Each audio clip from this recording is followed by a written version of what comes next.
नमस्कार, मेरा नाम आलोक है। आप लाइव स्टीज देख रहे हैं। बिहार के बड़े बड़े नेताओं की किस्मत की चाबी अगले साल क्या खुलेगी, चाबी लगेगी, सही ताले तक पहुंच पाएंगे?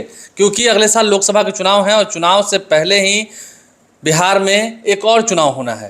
हालांकि चुनाव नहीं होना, उसमें वोटिंग ना के बराबर ही करते हैं। हाँ, विधायक ही करते हैं। बिहार विधान परिषद की 11 सीटें खाली हो रही हैं और लोकसभा चुनाव से पहले ही उन्हीं 11 सीटों पर फैसला हो जाना है। कई ऐसे नेता हैं जो बड़े घर जाने के चक्कर में हैं, जो बड़े घर जाना चाहते हैं, संसद भवन तक पहुंच जाते हैं। देखिए, बिहार विधान परिषद की 11 सीटें जो खाली हो रही हैं, कई ऐसे बड़े नाम हैं। क्या वो फिर वहीं जाएंगे या आगे बढ़ेंगे? देखिए आलोक, इस वीडियो में आपके सवालों का जवाब दें इसके पहले एक माफीनामा है, भूल हुई है। 2 दिनों पहले हमने राज्यसभा के उम्मीदवारों, दावेदारों या जिनका कार्यकाल खत्म हो रहा है उनके बारे में चर्चा की थी और हमने भूलवश, मानवीय भूल है, स्वीकारते हैं, हमने कह दिया था कि 2024 में रामनाथ ठाकुर जेडीयू के राज्यसभा के सदस्य, उनका कार्यकाल भी खत्म हो रहा है। जबकि सच ये है कि अनिल हेगड़े का कार्यकाल खत्म हो रहा है, जो महेंद्र प्रसाद के निधन के बाद राज्यसभा भेजे गए थे। किंग महेंद्र के निधन जी, तो ये माफीनामा है। और दूसरी बात, आपने कहा 11 विधान परिषद के सदस्यों का कार्यकाल 6 मई 2024 को खत्म होगा। मतलब यह समझिए कि आज 26 मई है। नरेंद्र मोदी के दोबारा प्रधानमंत्री बने हुए आज ही 9 साल पूरे हुए हैं।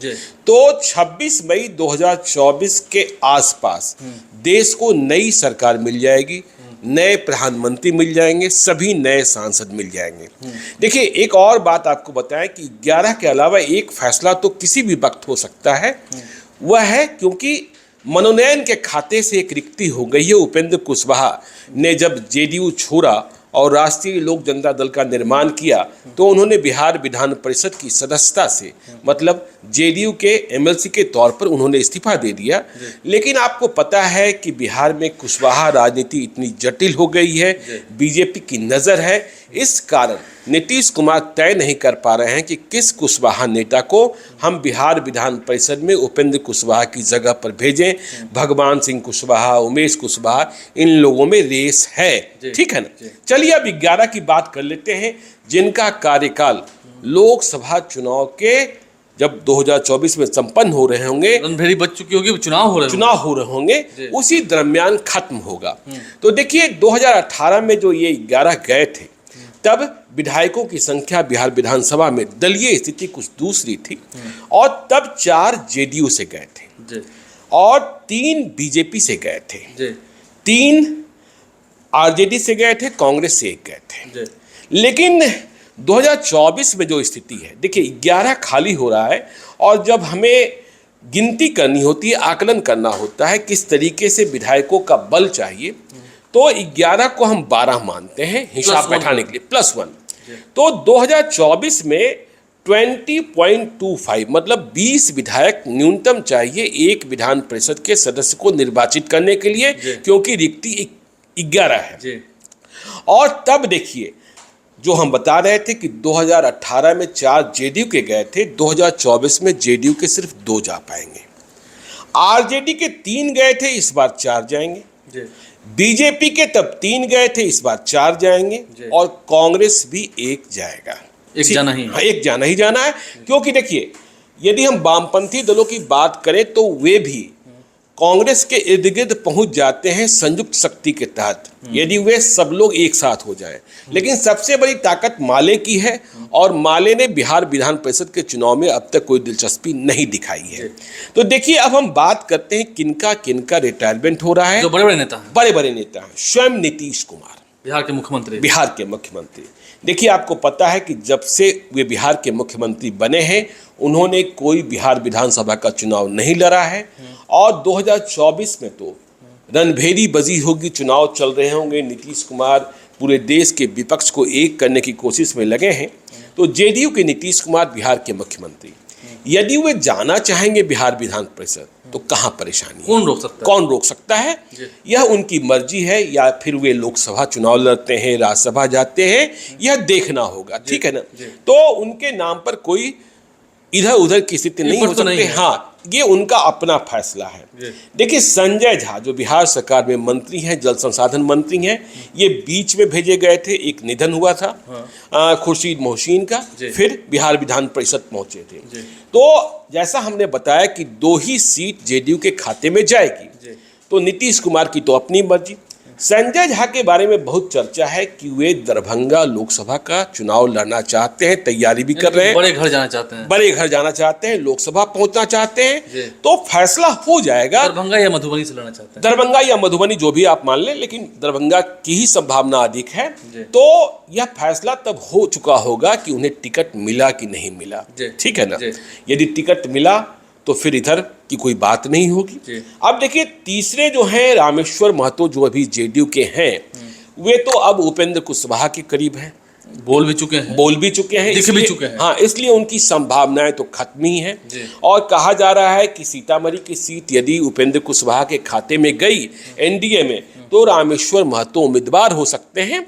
तो रामेश्वर महतो फिर से जेडीयू के एमएलसी बनेंगे, इस बात की संभावना तो दिखती नहीं है। 2018 में इन पर आरसीपी की कृपा हो गई थी, संजय सिंह को रोककर इन्हें भेज दिया गया था।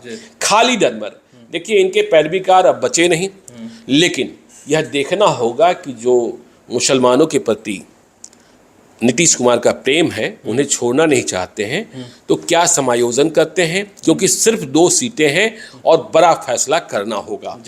देखिए, अब बीजेपी की बात कर लेते हैं। बीजेपी के 3 2018 में अब 4 होंगे, मतलब एक अधिक जाएंगे। लेकिन जो 3 हैं उनमें कौन कौन?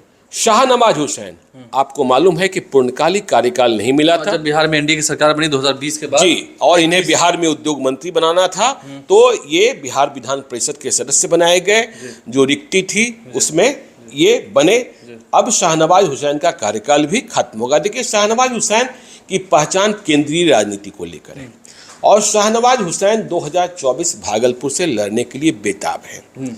कल ही वे भागलपुर में थे और लोगों से पूछ रहे थे कि आपको ड्राइवर कैसा चाहिए, और जनता कह रही थी शाहनवाज हुसैन जैसा चाहिए। तो शाहनवाज कह चुके हैं कि कमल का फूल तो भागलपुर में खिलेगा ही खिलेगा। नहीं, कमल का फूल अब यदि चुनाव चिन्ह मिला तो क्या करेंगे शाहनवाज हुसैन, यह भी देखने की बात होगी। ठीक है ना?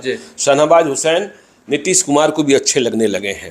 यह बात सुशील मोदी की जगह पर वो गए थे विधान परिषद। जी, सुशील मोदी क्योंकि राज्यसभा चले गए थे तो वो सीट उनकी खाली हो गई। तो शाहनवाज हुसैन का फैसला हो जाएगा। अब देखिए, मंगल पांडे बीजेपी के बड़े चेहरे हैं, प्रदेश अध्यक्ष रहे हैं और कई दूसरे प्रदेशों में चुनाव के प्रभारी रहे हैं, जहां बीजेपी को प्रचंड जीत मिली, रिजल्ट्स बेहतर मिले, संगठन के आदमी हैं।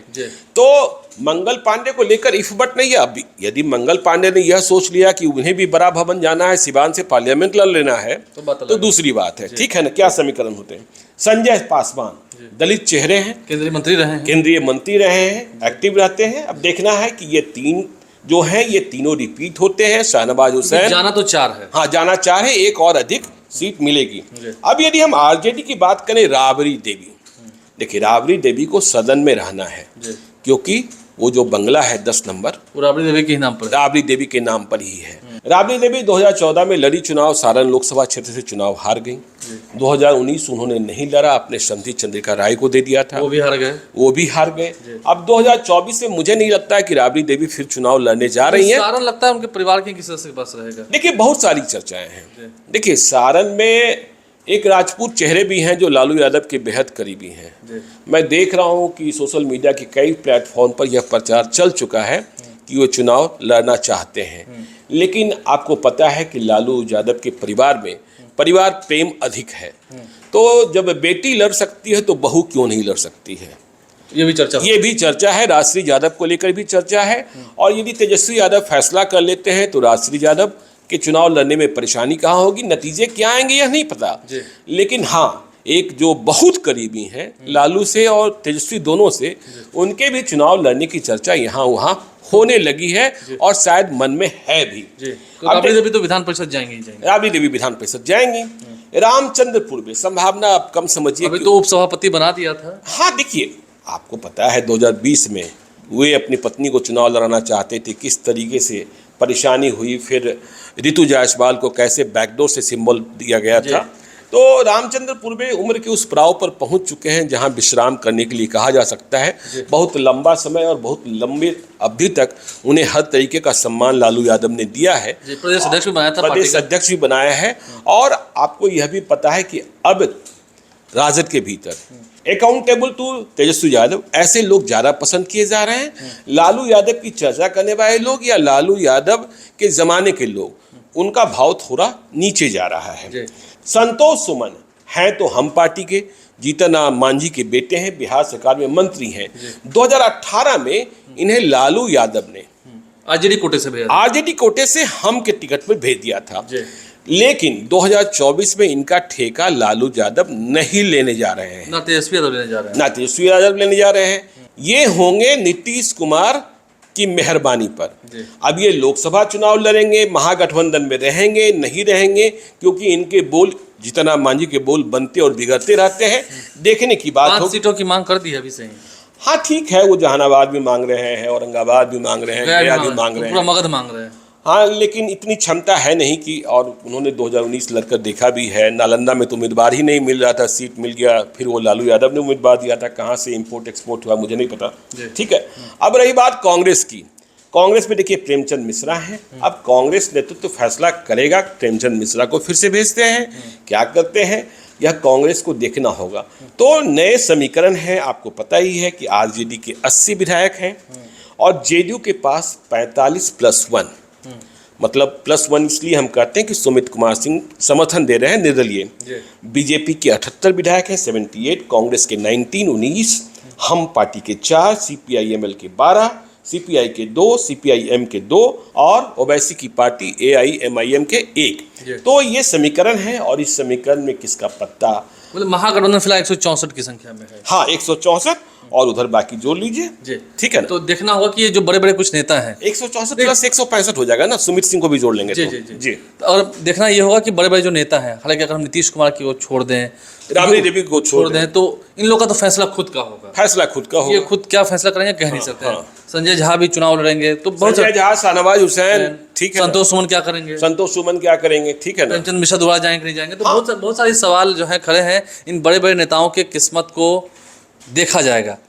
कुछ नेताओं की किस्मत तो खैर वो खुद लिख देंगे क्या वो करना चाहते हैं, और कुछ नेताओं की जो किस्मत है वो वैकेंसीज के आधार पर निर्धारित होंगी।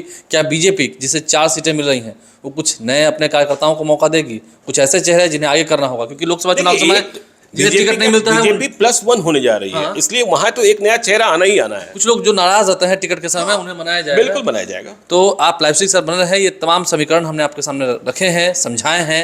उम्मीद है बड़े बड़े नेता जो फैसला लेंगे उसका असर बिहार की राजनीति पर पड़ता है, आगे भी पड़ेगा, और बहुत सारे खेल भी देखने को मिलेंगे। लोकसभा चुनाव का रहेगा, इसलिए ज़्यादा महत्वपूर्ण होगा। आप लाइव स्ट्रीम से बने हैं, हमारे चैनल को सब्सक्राइब कर लें, साथ साथ फेसबुक पेज भी लाइक करें। इसके अलावा ट्विटर हैंडल पर लाइव स्ट्रीम को फॉलो करें। धन्यवाद।